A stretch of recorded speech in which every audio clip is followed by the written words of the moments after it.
Storm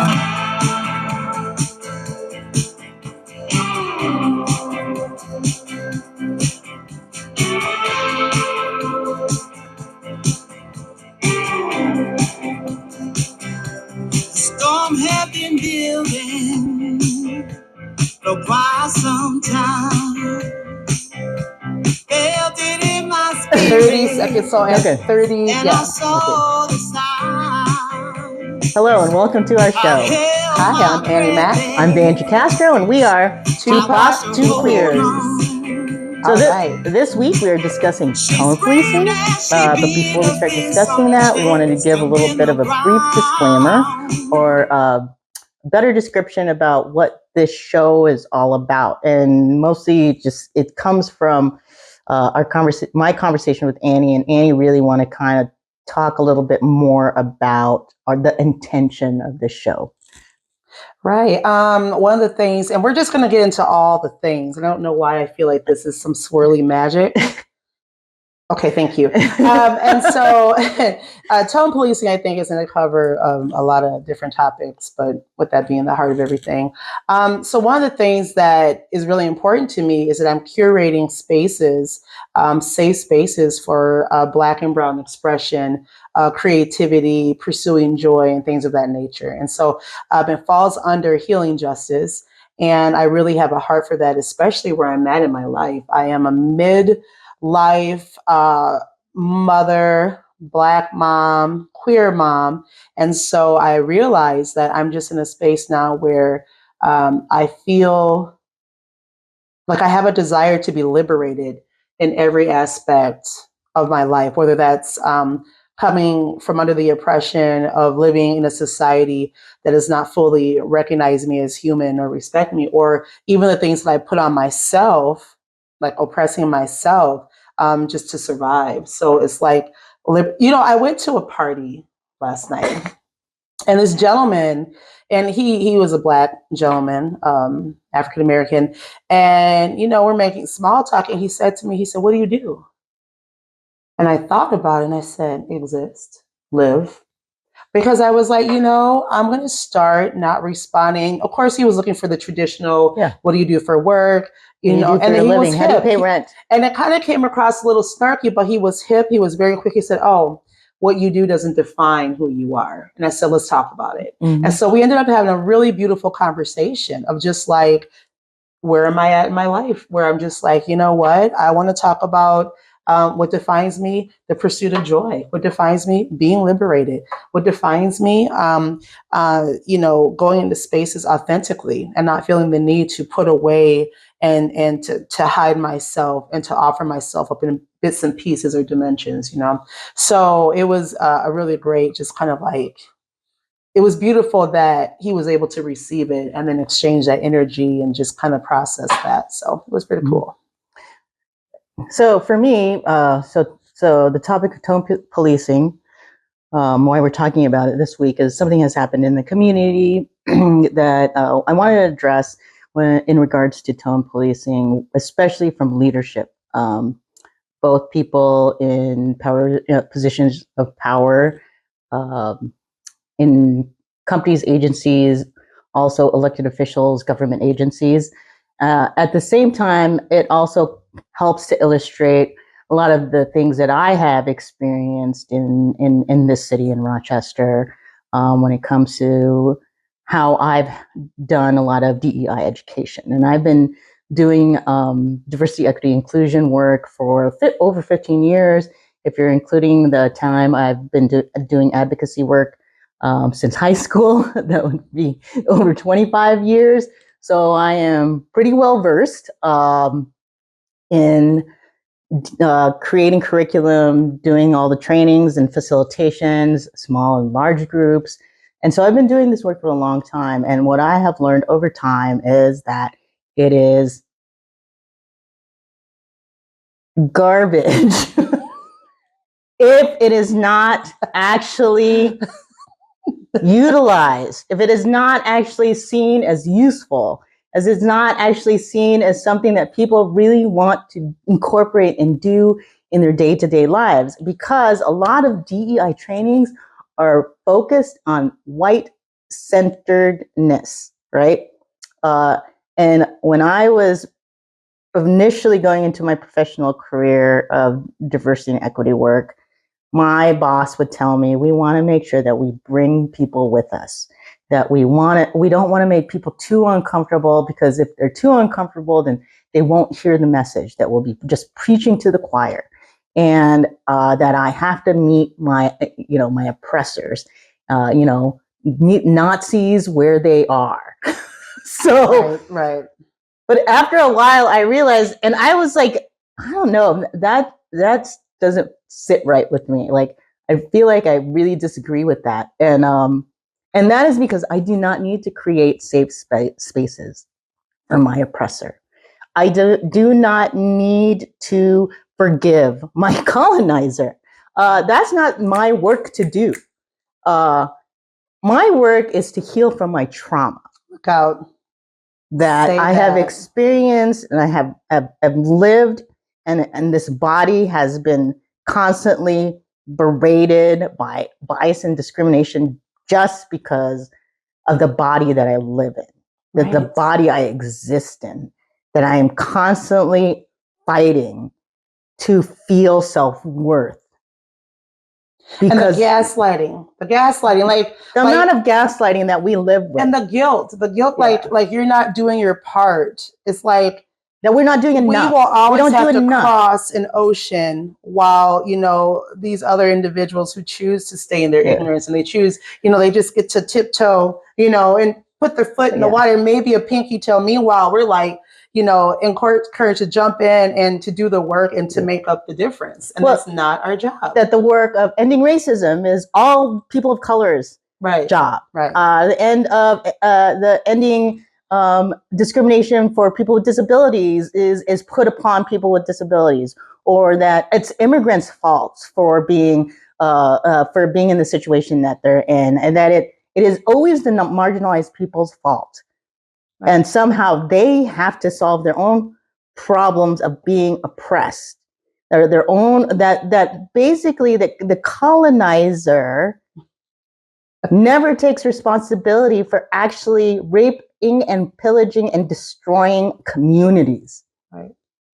Right. So the thing with DEI and the reason why it's, garbage and trash is there's no accountability. Mm-hmm. There's no ability to say, and to admit to the white supremacy that's taken place intentionally. There's no accountability. There's no stepping in and having those uncomfortable conversations. It's like, start right. Let's just move forward. Mm-hmm. This whole, like, whatever's taken place, whatever's happened, we're just going to move forward from that. It's a brand new day, and we're all here, and it will kill your spirit because it makes you think you're crazy. Well, this is what happens with, like, mass manipulation and gaslighting. It's like, it wasn't that bad. Because we can just gloss right over it. It was that history of genocide and murder and taking your land and your babies.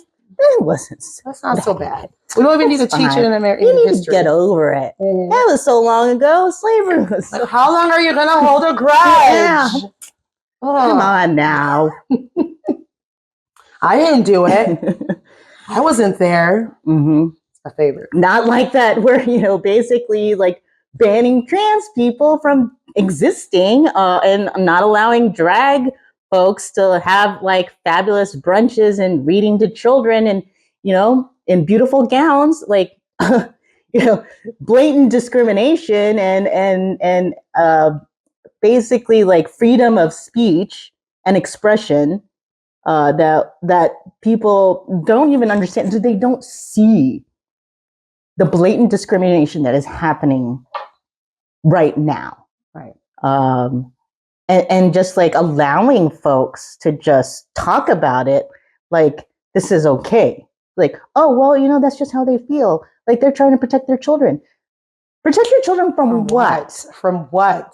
Because they're not protecting them from gun violence. No. They're not protecting them from Uncle Bob who constantly tries to touch them inappropriately. Right. They're not protecting them from those white coaches that constantly are sexually assaulting, underage minors. Yeah. No, they're not protecting children. There are so many other things for these individuals to be concerned about A lot of them religious affiliated, a lot of them Christians, a lot of them thinking they're doing the Lord's work because, that's where your focus should be on. It's like, what's happening with your own community? How are you showing Churches are love? the worst How are you showing up? offenders Of the worst. Absolutely. Of violence and sexual abuse towards children. Yeah. And mind control and manipulative. Women. Absolutely. Just completely misogynistic and just incredibly harmful. And this is what's happening is when you're told that there is something wrong with you, that there's a deficit, that and I am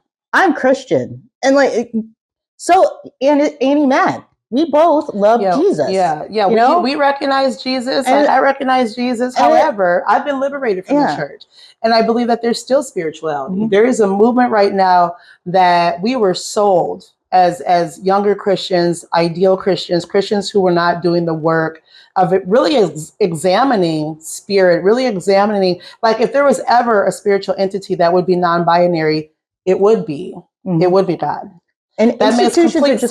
That's like logic sense to me. Yeah. The embodiment of all. All institutions were created to be oppressive. Absolutely. So to remove the stigma, to remove and to really be liberated spiritually. I believe that I'm in a space right now where it's probably the deepest my faith has been, or my understanding of human nature, my understanding of the church and what religion has done and the harm. And the need for the church to actually step up and take accountability and be like, you know what, at the end of the day, we all need love and we all need to be practicing accountability for ourselves and how we are treating individuals in this community. And so not all churches, they like to say, not all churches. There are one or two churches out there that are trying to heal the harm that they have caused in the community. Right. But so much harm. But there is just so much harm. You just can't exclude And it's a safe everyone. space. It's a place where when you have hate groups showing up where they know children are going to be, here's the part that's really messed up. And these drag brunches are taking place, and it's sweet and it's kind. And keep in mind, these individuals are working hard through the weekend. They have such a heart for these young people to go and see representation of themselves. You have drag queens from various backgrounds, very diverse, really sweet, and they read stories, and that's community. And when you know a hate group is choosing to show up in a space with children, knowing that there could be potential for violence and harm and emotional harm and mental fear, like no child should ever be afraid to go to the library. No child should ever be afraid, period. And so to me, it's like, how do you justify what you're doing as necessary? How do you justify that? And if you claim to do that in the name of God or in the name of religion, because you see it necessary because it's been ordained, then please tell me where it says that and who are you following? Mm-hmm. Because that is not how spirit shows up. That is not okay. And it's been beautiful when we hear the groups, the activist groups who hear about this happening, they show up and they make a human wall and they stop that for the protection of these babies. And it's really beautiful to see a community and solidarity come through, which I'm going to tie this all the way back because my ADHD brain works like this. So Rochester, where y'all at when it comes to solidarity and showing up? When something that took place earlier this week happens to a community member, a respected member, who was voted in, an elected official who represents impacted community, who represents a lot of people that Rochester. What was it? 20,000 residents. 20,000 residents out of 120,000 folks that live in Rochester. And this person shows up and they start asking questions and they want to understand what's happening and what's taking place. And all of a sudden it's a problem. All of a sudden we're more concerned of the time constraint and we're more concerned of staying on schedule, which is another tool used in oppression and colonizing is, all that. It comes back down to how a person is perceived. Right. So let's talk about tone policing. So do you have a definition, Annie? So what is tone policing? Tone policing is a tactic used by those who have privilege, to silence the ones who do not have privilege by focusing on the tone of what is being said than the actual content. So when a person shares something a certain way, or they're talking, or perhaps they're being they're conveying emotion, or perhaps they're right. Tone policing is when someone's like, "I don't like the way you sound. I don't like the way you are, saying your words. I don't like the fact that you are lower your voice, lower your voice." We're all because for some reason that's associated with being out of control, or there's a way to have emotion and be able to have a conversation. Yeah. So people use tone policing in a way to silence, derail, and disengage from folks that make them uncomfortable. And they do this in hopes of trying to control the person from participating in the conversation while it is happening. So this happens a lot, of course, to feminists, students, protesters, LGBTQ plus folks, people of color, human rights activists, and often are told that we are not being civil. So examples of what that sounds like is, "Oh, I wish you would say that in a nicer way," or "Your language is hateful and divisive." Oh, I love that one. Right. Or negative. Negative. People are saying you're being negative. So I ran for office. And a lot of tone policing came from people I know, my friends, who told me, "Well, your messaging, Vangie, can be divisive. When you're talking about abolishing the police, that could really turn certain people off." But just because I talk about how problematic policing and police officers are, and that the fact that they're an extension of a slave patrol that was created after the enslavement of people and the emancipation of the enslaved, to continue to oppress Black people. It's not that I'm saying that I don't believe in public safety, or that I don't believe in a civil society, or I'm telling people to create anarchy or commit crimes. Well, maybe I'm telling people to commit crimes. Anyway, the thing is that we need to address problematic systems. We need to address root causes of what is creating what is actually creating divisiveness in our society, societally and politically, is because of oppressive institutions like police, like the government. And selling the narrative, once again, that impacted communities, Black and brown communities, we cannot govern ourselves. We need someone to come in because we are just so out of control. We don't know how to control ourselves. We need. I'm feral, aren't you feral? Yeah, right. We need. I don't know why I use that word, but it's like we don't know how to make decisions pertaining to our community or uphold what justice looks like, accountability, things of those nature. So it sends the message that, well, we are stepping in to do something that you possibly can't do yourself, and justifying that by any means necessary. And so it's like no holds barred of what's practiced in the police and the psychological warfare that takes place, sending the message, in your everyday environment, focusing on these communities. Now, the irony to that is you go out here to rural America and they are prepared for a war. You want to talk about guns? You want to talk about having, if you go out to any of these spaces, right? But the focus is on the inner city. The focus is on, individuals, Black and brown individuals. And it's really interesting to me because I get nervous when I go to a quick trip on the outskirts of town. I get nervous when, I take in certain situations for my safety, because you have a whole bunch of dysregulated, a lot of white folk walking around here who are looking to start something. It is easier to put a Band-Aid on things. Absolutely. It is easier to try to control people's behavior, versus actually addressing root causes of why things are terrible, right? Instead of actually addressing capitalism, which is basically hurting the environment.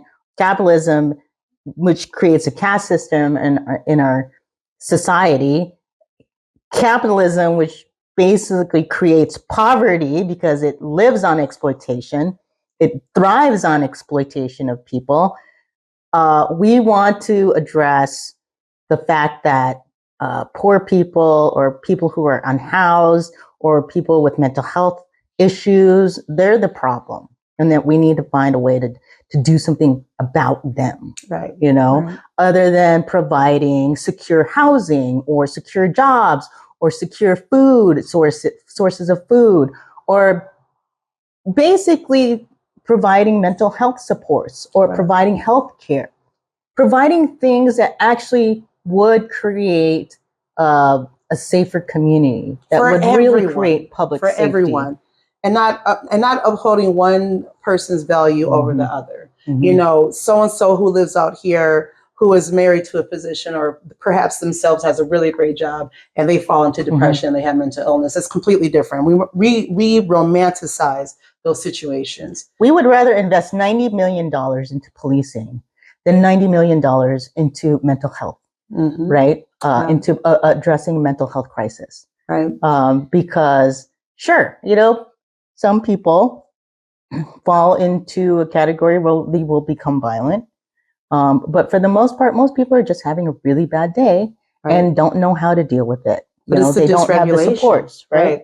Right. They don't know, they have not been given the tools to be able to deal with a mental health crisis that sometimes happens to people situationally, right? Absolutely. Losing their job, somebody dies in their family, breakups, whatever it may be.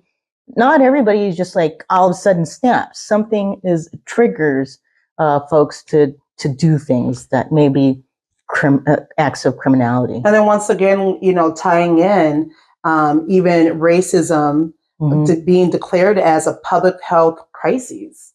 What do you think that does? What do you think that does to Black and brown folks who everywhere we turn, we are being so discriminated and so judged and then terrorized and everything, just trying to make it. And it's like, how does one have like mental health and come back from that and not feel as though you are so depleted and so exhausted and having the capacity to raise your families and to pursue a healthy and good life, right? When you are battling this stuff, like it is a public health crisis. And what does that mean, right?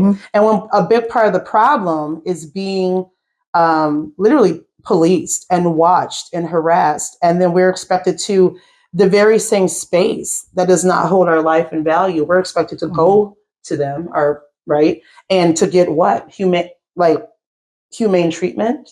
It's a very you want to talk about gaslighting. You want to talk about mental psychological warfare. Think about that. We are told from a very young age to put our faith and trust in someone who does not know us. The only thing they have to go based off of is looking at us. And that's their experience, their bias, their beliefs. And then we have to put our lives in these individuals' hands. It is disturbing to me. Right. And that's what we are told. The irony, I had a situation, I'm going to try to keep it very short. I went to be a part of something that had a lot of different members of the community who were for the city or whatever. And I was there to speak about racism as a public health crisis and how that shows up in the environment, and then how also kind of leads into the schools, SROs, and just being told that you're a menace over here, and then to go to school and be told the same message. Like the teachers are so afraid that they really believe that they need, or like there's not a safe environment. So they really believe that the SROs are there, to help them. I don't know how it shows up for the kids. From what I'm aware, it doesn't really help the kids, but just reinforces the idea that there's something wrong with Black and brown kids, that they're, that children are criminals. Right, children are criminals. So police are called when a crime happens. Yeah. Right? Right. That's the job of police officers and policing, is to uphold the law. Right. Right? To ensure if somebody breaks a law, that the person will be caught and then taken to court, booked, and then they get to go to court, and then they get their day in court or in front of a judge, right. and decide what they did was actually illegal, right? So at the end of the day, the police just uphold the law. So, right. And so when I was in this meeting with these officials, all these DEI, it was a DEI training. And I gave a perspective of, I think someone was asking the question, like, how come the minority, and they use the term minority students, are not utilizing these resources in the schools? How come they're not utilizing SROs, or they're not going to these spaces that are supposed to be, right, for them? And I just gave perspective of, like, historically, the message that, Black and brown youth and their families are receiving in everyday life. And I just gave examples and kind of went into it, and, just want to give some perspective, as I am a Black mom, right? And so, and just, like, this is what racism as a public health crisis, this is how it goes. It does mess with your mental capacity and your ability to function well, because you're not doing well because, of what's taking place. And so after it was done, my sharing, I was supposed to go around and answer questions. It was kind of broken up into, tables or individuals, and people had their hands up and, just want to have conversation. And I was stopped by a police officer. Of course. And it was really interesting because he, this individual was not asking me questions about, like, tell me more about your perspective, or just kind of like, I'm curious. It was as a matter of fact, it was really to just tell me that I didn't know what I was talking about, and that it was very small-minded of me to even come from this, space, and that there had been a lot of reform and work. So in that moment, in this DEI training, here's what could have possibly, and immediately I was like, wait a minute. You don't get to tone police me in this space. If you're not having a conversation with me, and you're not able to receive in this DEI, and I was like the only Black woman, the only African-American woman in this room. Everybody else, I think there was maybe a Latinx person. I think there was maybe, but for the most part, it was mainly white individuals in this DEI training. And it was really interesting because this would have been a really great opportunity to listen to Black women. First of all, this was a white individual, a white police officer. Male. Yeah, a white male police officer. And it was a really great opportunity to take that DEI training that we, in hopes, people will remember in real time when they're actually sitting in the training, and be able to call upon that resource and do something and say, I could be really defensive right now. I could just, say all these things. Or, man, I belong to an institution that has been so incredibly harmful. And this Black woman whom I see in front of my face is sharing perspective and being vulnerable in a room full of white folk. I could keep my mouth shut, respect this perspective, and then process and let it sit and be uncomfortable. But his need to justify and to get his point across, and just his defensiveness. And I thought, wow, this training is going really well. Right. Awesome. Like, and we got into it. It got heated. It was and in that moment, I realized, like, I was not protected. I realized it was not a space that had been curated with intention. I had stepped in and I did not do my own, like, I thought, oh, DEI. You did not feel safe in this space that was an actual DEI and it was an actual DEI training. And I thought, man, this is not okay. And I, in my body, felt just like, and then I thought, I felt, let me finish my thought. I need to work on that. But I felt just so unregulated and just kind of nauseous in my stomach, because I thought, you felt gross, didn't you? I will probably run into this individual. And if they couldn't practice their DEI training in real time, I'm expecting them. So if they pull me over and I run into this individual and I do everything I'm supposed to do, it's like, fuck that DEI training. I don't even know if I'm going to make it out of that space alive. And that's what I'm talking about. It's like, I said what I said. I said, fuck that DEI training. I said what I said. And I thought, if you can't practice in real time and be challenged by a Black woman who speaks assertively, who speaks with perspective and knowledge and did not mince words, and I was transparent, which to me is a beautiful gift. When I'm speaking transparent, that means like I am being on the real with you, and I'm giving you information. I'm not tiptoeing around. I'm not making things more comfortable for you. I'm speaking, and it was very disappointing, and it was a harsh reminder of like, okay, this is what we spend so much money on with DEI training, that I can go into a space and still get treated a certain way. It's mostly so they can just pat themselves on the back and say that they actually did a DEI training. It doesn't really ensure that they're going to do anything. And they even told me to lower my voice too. They were like, calm down. And I said, I don't have to calm down. Simmer down. I don't have to. Simmer down, Daddy. I'm good. Yeah. I was like, I don't have to, but then of course that old fear of like, well, this was, and no one reached out to me afterwards.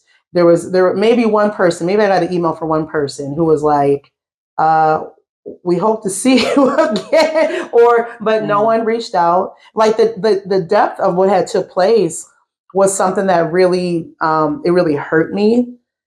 There was a righteous anger, but it was more like hurt and fear. It was like, man, if I can go into this space, like no one had my back. No one, it was like, oh, that's between that. It's like, okay, so we're in this, controlled space. What happens out in the streets? We have people who don't know how to be allies in real time. We have people who are so afraid. They are so afraid because they've been trained to do what's right. They've been trained that they don't even know what it means to be an ally in real time. Well, you can't disrupt. You can't disagree. White supremacy as it happens. You can't disagree or disrupt folks who are currently in power because you don't want to question their decision making, right? Like that what they're doing somehow may actually be based in their own prejudices and biases, but they don't know that, right? Because they probably don't question themselves. No, they don't. White people, I'm just going to say this plainly, white people don't question their biases and prejudices until someone calls them out on it, until something confronts them. And that is the only time that they will ever question their own biases or prejudices. And I know people I know that it was such an uncomfortable process. And this is the thing with DEI and I'm not saying it's all bad. I'm not saying that, but here's the thing. When you don't train people how to respond, when they're triggered in real time, when you are doing these trainings and you're not doing proper understanding of regulation in the body, what's happening, to be aware, how you respond, it is like very detrimental to everyone. And so people were frozen in that no one knew how to move through this space of what was happening. And it was a very blatant thing. And I know that people left there, or maybe they had already separated themselves or compartmentalized because it was so uncomfortable. And I know they were hip. Like she's the only Black woman in here who has been treated a certain way by this white police officer, and no one did anything. And the person who was leading the DEI, they had to step in, and they tried to neutralize it, but it was a moment where there should have been accountability. It should have been, this is not okay. A Black woman has spoken, and you need to learn how to listen. And that is real training.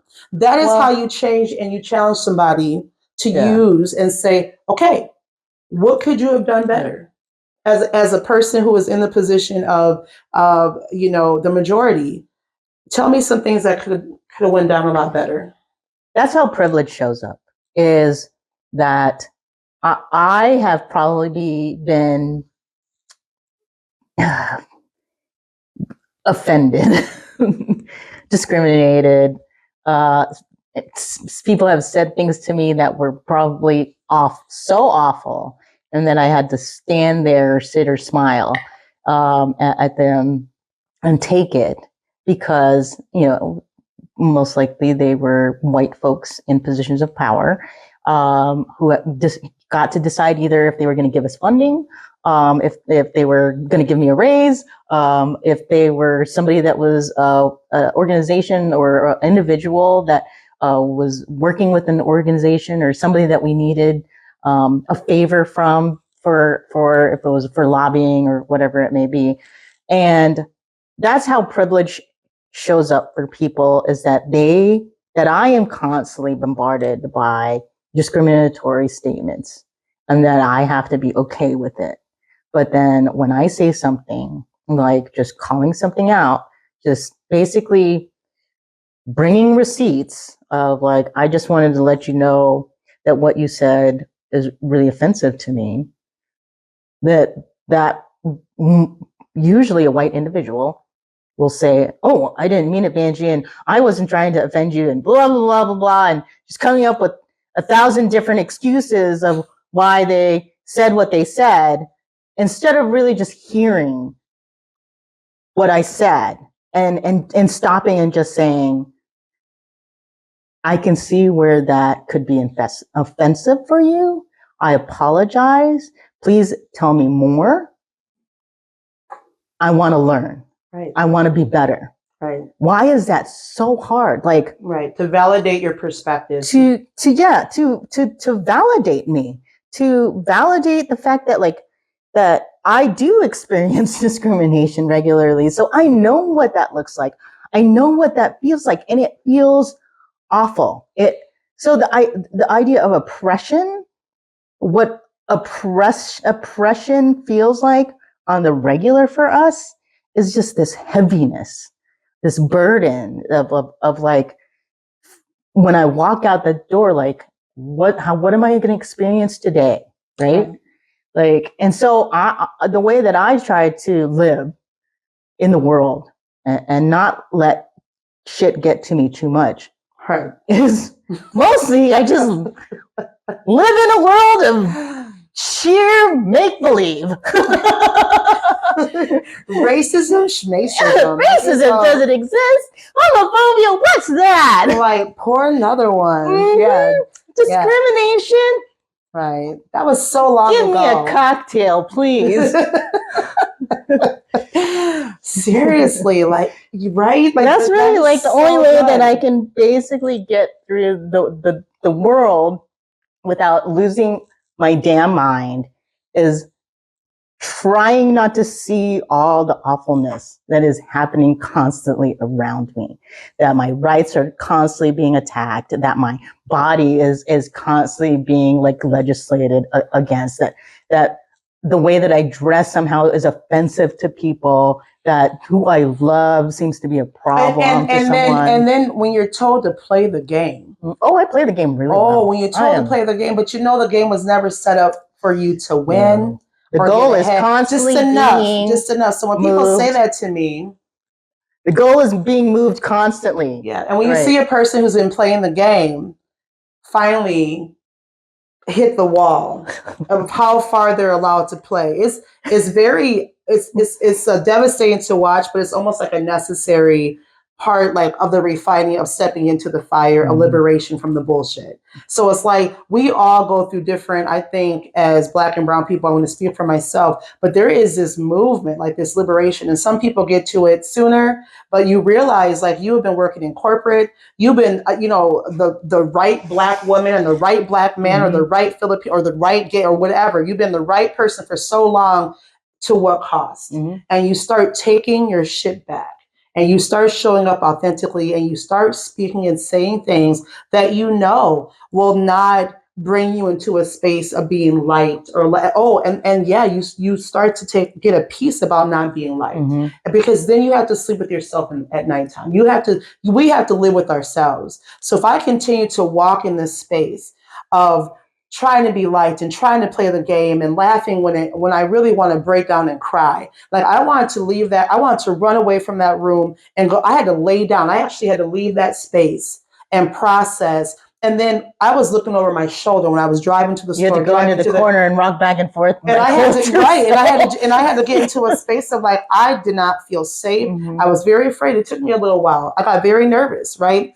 And so, because I showed up authentically, and then I thought, this is what it means to hold ground. This is what it means to stand and say, I rather show up in this space, say what I mean what I say, and not mince words, and stop tiptoeing around to make other people comfortable, white folk comfortable who are not doing their work, than to try and play a game that was never meant for me to win. And I'm still harmed and it's still devastating. And so liberating myself from that has been a process. Even in spaces, I am learning, my mother used to say to me, you got to know what side your bread is buttered on. And I remember my mother, she would always say things to me like, when people are talking, see, they're going to say one thing, but you really have to listen to what they're not saying. Or she would say, all right, she would talk about what individuals like, but she's like, pay attention to their actions. Pay attention to how they respond in certain situations. It's like, I give no fucks about your manual, your training, anything like that. What I want to know is when you're in a space and you're uncomfortable, what are you doing with this information? Have you internalized it? Have you taken it and stopped yourself to say, right, I was going to do, okay, I need to shut up. I'm learning how to shut the fuck up when it comes to certain things. My daughter schools me. I got a 21-year-old daughter who's like, nope, mom. And I'm like, I'm listening. Yeah, I'm listening. So it's like none of us are exempt from growth and all those. However, from growth and from you, like we are all there. However, when you know you've got a lot of fucking work to do and you have to do a fearless inventory, integrity, moral inventory of who are you and how are you showing up, especially if you claim to do anti-racism or DEI work. And anti-racism is completely different because it is taking personal accountability. It is doing the work personally so that you can go out and have integrity when you work with community and how you show up. What people don't understand is that, yes, you don't want to be a racist. You don't want to be a discriminatory bigot. Like, of course not. Like, I'm not those things. But I have seen so many people say things and then their actions do not match. And the fact is that it's not about that you are a bad person. Like, there probably are really awful, evil people out there, but the majority of folks are not evil. They're not awful. They don't intentionally want to oppress people. However, folks who benefit from white privilege, from whiteness, from racism, you still are playing into it. You are still profiting, basically, being from complicit. Yes, you are a complicit in racism when you don't stand up to it, when you don't question it, when you don't actually try to see the harm that is happening to people that are continually being discriminated against, that their rights are continually being taken away from them, or that they are being used as a wedge issue to put fear into you, that somehow your livelihood, who you are as a cis het like white person, probably Christian, that your life, your lifestyle is being attacked by all these queer, brown, black folks or disabled people or immigrants or whoever that you fear, that somehow acknowledging their existence, impeccable taste. that acknowledging their existence somehow takes away from your life. And then if you think that, you should think about that. Because so Jane Elliott is this white woman, anti-racist teacher. Right. And she did this experiment way back in the 60s, blue eyes, brown eyes. And basically how easy it is to discriminate against someone just based on their eye color, by just saying, if somebody has blue eyes, then basically they're not going to be able to drink from the water fountain, or people with brown eyes will get all the candy. So you're just establishing this precedent, this societal norm based on eye color that is like race, gender, sexuality. Those are all social constructs, but they have real life effects, outcomes. Like it really like our society really thrives on what we think about other people, what we think about ourselves.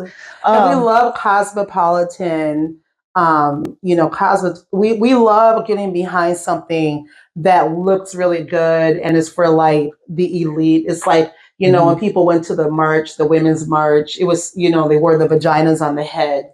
And the pink hats. The pink hats. The pink hats. Yes. Were they like vaginas? They weren't vaginas. They were just pink hats. Vaginas. With like ears. I thought they were vaginas. No, they weren't vaginas. They were just anyway, it was a very cosmopolitan thing to get behind. It was a very. You can edit that out.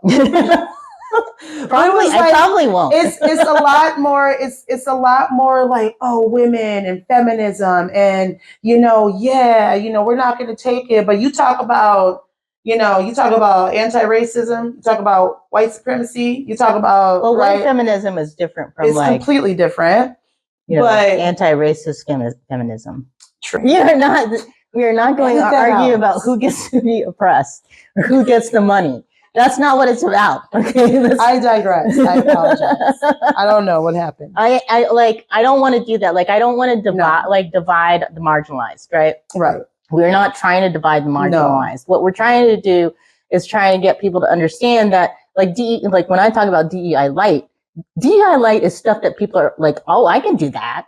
I can be nice to people. That's cool. Like right. I don't see color. I won't burn a cross in someone's yard. Duh. I'm not racist. I don't make black jokes. They're funny all by themselves. Yeah. So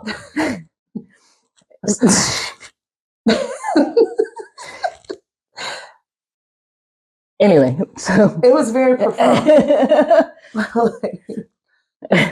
So that was that. Oh, it's awful. I know this is awful.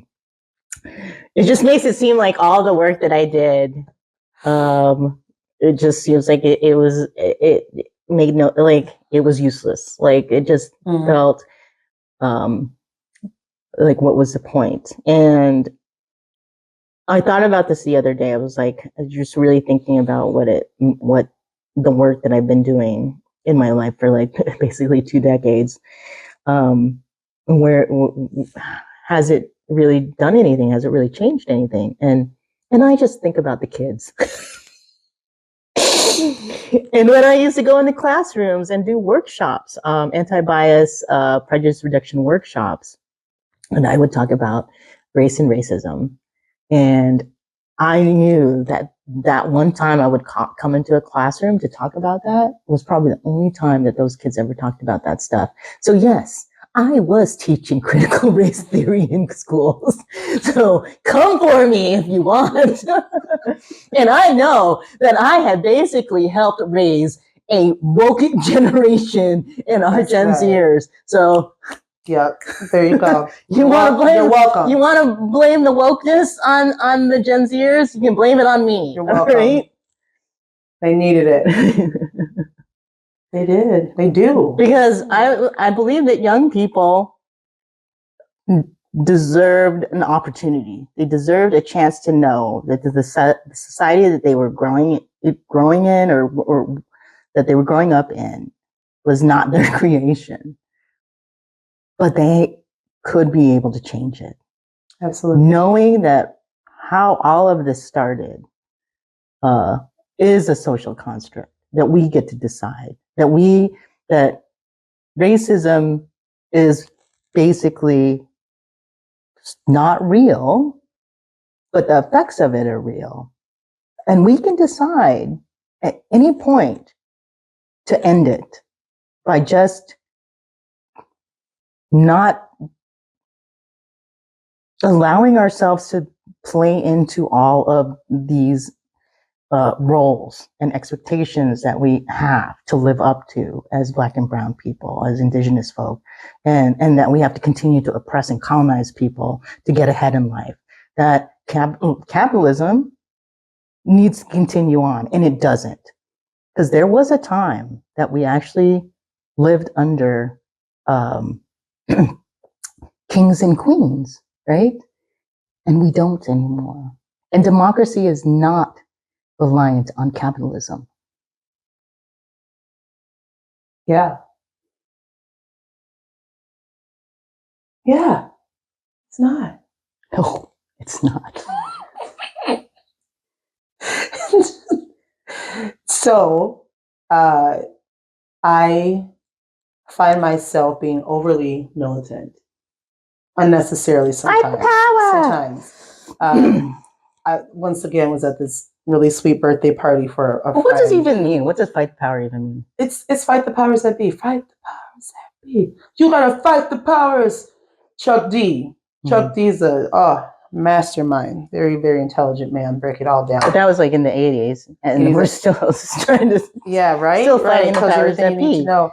But at this birthday party, like I find myself just being, I mean, I have pretty good discernment, but sweet woman, dear friend, my girlfriend, my partner, and I'm at the birthday party, and there's like 2 or 3 Black folk there. I'm one of them, and they know, and in any situation, it should just be, they know I'm a vocalist.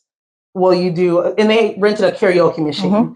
And any other time, it'd be like, oh, right, like you just sing a song. And I said something to the Black gentleman who I was having this conversation with about like not defining myself by my job. And I was like, I'm not shucking and jiving.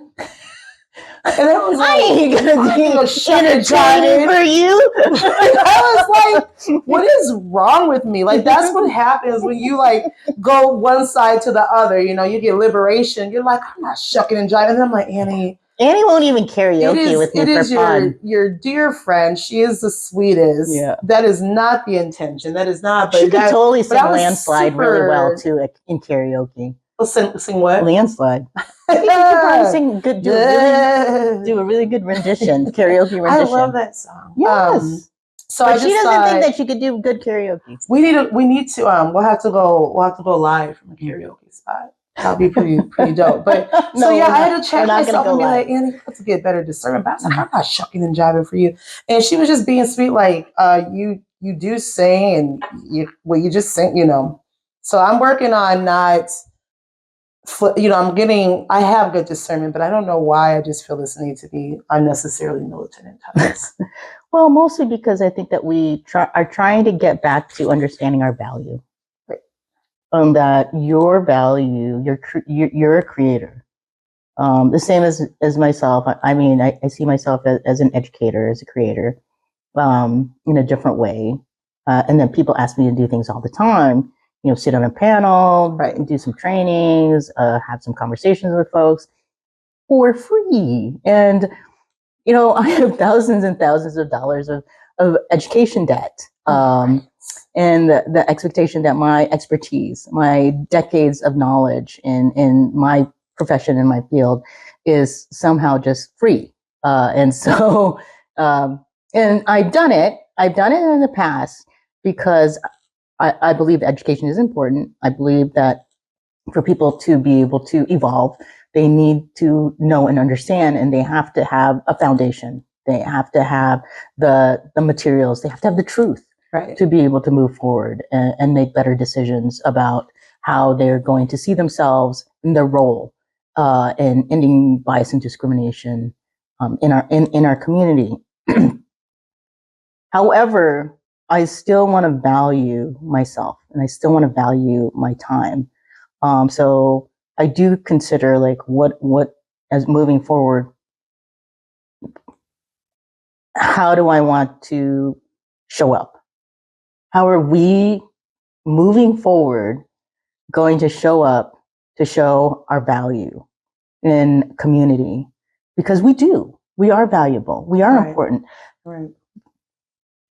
Because people come to us and ask us to do things. Right. They tap us for things. If it is for entertainment purposes, for you to sing or show up as a panelist or whatever it may be. And it's different when it's our community versus white people coming to us and saying, well, you should be doing it for your community, right? Like there's nothing worse. There's nothing worse than trying to be like someone from white community holding you accountable as far as what you should be doing and how you should show up. Now, if some Black folk come to me and they say, Annie Mac, and it depends on who it is. But sometimes I hear that too, where it's just like, it's like, well, you should do it. You should, you should want to help in this way, or you should. And it's just like, what? Like, who says that? Who defines how I get to show up and then challenges me, and they're not part of like my community. You know, like that's weird. We will show up for our community for Right. sure. But when white folks ask us to do things, do a little song and dance for them, like there's a lot of questions that will happen. Like, one, how much am I going to pay? Right. What is it? Because my tokenism ain't. What is free. the outcome? You don't pay for my tokenism, and then you offer them variations of the tokenism. Like, do you want like which variation? Do you want me to be the wise? Like from the help, do you want me to be the wise black woman, the magical black woman, that will the magical hold Negro? you? The magical. You're gonna be the magical Negro that has all the wisdom and give you life's wisdom, and I'll be like, baby, go right. Or do you want like how do you want me to show up? Like Dagger Vance. It's not free. The Green Mile. It's not free, and so like you got to pay for all of those things, you know. And then we're going to talk about the fact that one is being tokenized. One is shown. That was a big deal for me when I. Well, that'll be our next show. That'll be we're gonna be talking about brown and black tokenism ain't free. But like to end their discussion when it comes back to the topic of tone policing and how that has affected how we've been able to show up in real time, in real life, as our real authentic selves, where we've felt like really, I mean, to be honest, 100% or 110%, I've shown up enough to be acceptable, to be liked and to be cared for and loved by the community, because if I'm not, then I'm not effective, because people won't listen to me if people don't like me. And that is super unfortunate, because what happens to folks who aren't liked, who aren't loved, who are looked at with contempt and disdain, who are treated like children that need to learn how to behave, their message, even though it may be a really good, profound message, is not being heard because of people out there who believe that righteous anger is not rational. Right. That you can't be both angry and rational. Wow, good call. Like, that is a word right there. That is a word. So we need to get back to seeing content, to seeing where people are coming from, not necessarily having to meet them where they're at. But if we want to have civil conversations, it's not necessarily about policing a person's tone and telling them to simmer down and to not talk so loudly or be so passionate, but maybe to actually hear what they're saying and why they're so excited, or why they're so angry, or why they're so dogmatic about a topic. We have to ask about the whys, not just about like how, oh, this is really making me feel uncomfortable. Well, I don't know. Like if I feel uncomfortable, then other people must feel uncomfortable. So we need to do something about this. Right. Exactly. That's what it usually sounds like. I love that a righteous anger does not mean you are not rational. It means you have a righteous anger, and there's nothing wrong with that. And I think, we are challenging with the utmost respect and love for people to do the work, to actually listen and not let these things be an excuse nor a justification to be able to shut down, just, to remove oneself from conversation, because, you just, and it's not disrespect. When individuals choose to show up authentically, honestly, that is probably the highest form. Like, that is a respect. Like, I want you to hear me, and I'm going to speak very plainly. That you should feel pretty decent about, because there's no need to hide anything. There's no need to tiptoe around. When people are disingenuous, when you have proven yourself to not be a person that is able to receive criticism or truth or knowledge, and that you are not regulated, and because you're not able to, that is a horrible thing, that people cannot have conversations and bring truth to you, because it says so much. And so, like, you got people sitting out there who think they have best friends, they have good connections, that they are not racist, like all these things, and they don't realize you got people in your lives who are not comfortable enough sharing truth with you because of how you chose to react, because of how you chose to tone police, because of how so that is where the fearless self-inventory comes into play, where it's like, am I able to actually sit and listen to my Black friend that I've got 15 years with? Can I actually listen to their perspective and receive it and not feel the need to gaslight them? Especially when they're angry. Well-intentioned gaslighting. Especially when they are Especially angry. when they're angry. Are Not saying, are you sure? Maybe they really didn't mean it like that. You know, don't undermine when people talk to you. When people are sharing with you, when impacted communities, you know, are being vulnerable, don't do that shit. It's amazing the amount of garbage that we deal with on a regular basis, and that you're lucky that we're not out there just like burning everything down. That we're actually trying to do work within the system, within institutions. That we're actually trying to address policies and legislation and doing it in a way that is acceptable, right? Instead of like throwing Molotov cocktails, right? Like that you're lucky that we are actually out there trying to create real change in an effective way without frightening people. And using things that are acceptable that have been proven to be about control and about we are not trying to control anybody. No. What we are trying to do is create safe, authentic spaces. And if you believe that you actually are that you are an ally, if you take diversity, equity, and inclusion seriously, then you will allow folks who are different from you to show up as authentically as they can, and you sit in that uncomfortability.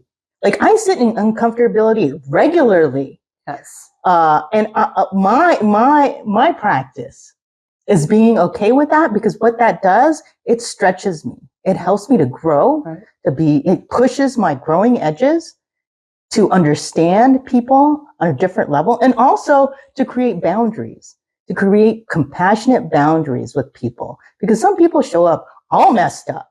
And that's fine. Like, I don't want toxicity in my life, but you have to be honest with yourself about what toxicity looks like, because sometimes you're toxic. And if and sometimes you're the toxic person. And if an individual gets out of pocket with you, do not reduce. If you have a long-standing relationship or connection and things get real, the practice of reducing someone to that space, you've got, you know what I mean? Like to reduce them to that incident or like that uncomfortable, like, that space of like disagreement. It's like, give people their respect and say, they have shown up like this is a righteous anger. Do the work of discernment and giving people their propers and respecting where they have been if you have an ongoing relationship with them. And we are in Minnesota. We are in Minnesota, the land of Minnesota. Nice, which means Minnesota passive aggressive, which also means like people get uncomfortable a lot when we talk about sex, we talk about politics, we talk about religion, we talk about anything that like makes people uncomfortable, like that in mixed company, right? So if we supposedly we can only talk about these topics with our close friends, that we can't talk about it in public because it makes people uncomfortable. And then people are uncomfortable because we have created a society that is freaking oppressed, that doesn't allow us to be able to be open about anything that makes us human. Who say that? Exactly. We don't get to be open. We have to downplay that shit. Somehow that we are Ken and Barbie dolls without genitalia. That we have no. Where are we going with this? I'm with you. I'm walking with you. So that we can't have these conversations because somehow that we are not we can't have human emotions and feelings, which are messy. Human beings are so messy. We try to compartmentalize our feelings, or we don't know how to compartmentalize our feelings, or we don't know what we're feeling, or like everything is just uncomfortable because we don't know how it feels, or like we don't know how to talk about it. And if we don't know how to talk about our feelings, then everything is uncomfortable. Right. Yeah. Here's the thing about when we get together. I know it's a popular practice. I think we're going to have to do to leave things on a high note to get this to 55. Right. So I know it's a popular thing to leave things on a high note, but here's the thing. Mm-hmm. We're going to leave things as is. Yeah. Always a continuing conversation, always honoring authenticity and how we're showing up. And it's always an honor and privilege to have conversation with you, Vangie, as well as share something that's very, actually very intimate. I touched the microphone, but very intimate for us. It's not easy to be this vulnerable. And so we are, share our perspectives and vulnerability. Mm-hmm. And I think that's all I wanted to say was just like, thank you so much for tuning in. And, Well, thank you to our 10 subscribers. Very sweet. 12 minus Annie and I. Right. Thanks for tuning in. Spread the word. It might not be your cup of tea, but if you know someone that would appreciate hearing conversation, our perspective, please share it. Yeah. We would appreciate it. We're going to be pretty consistent, and it's going to get better and better. And once again, my name is Annie Mack. And I'm Vangie Castro. If you like this video, smash the like button, subscribe, share it with your network, and hopefully in a couple of weeks, we might be having a kickoff. Yes. Annie wants us to have a kickoff for our podcast live. So you might be able to come and hang out with us sometime in a couple of weeks, where we will kind of do a little podcast kickoff. Right. And we are 2POC and 2 Queers. Felt it in my spirit, and I saw the signs. I held my breath as I watched her hold on. She screamed as she beat her fist on her chest and then the ground. It ain't easy being queen in the shadows of the kingdom, trying to turn water to wine. Hoping and praying that it's not all in vain. It's just a matter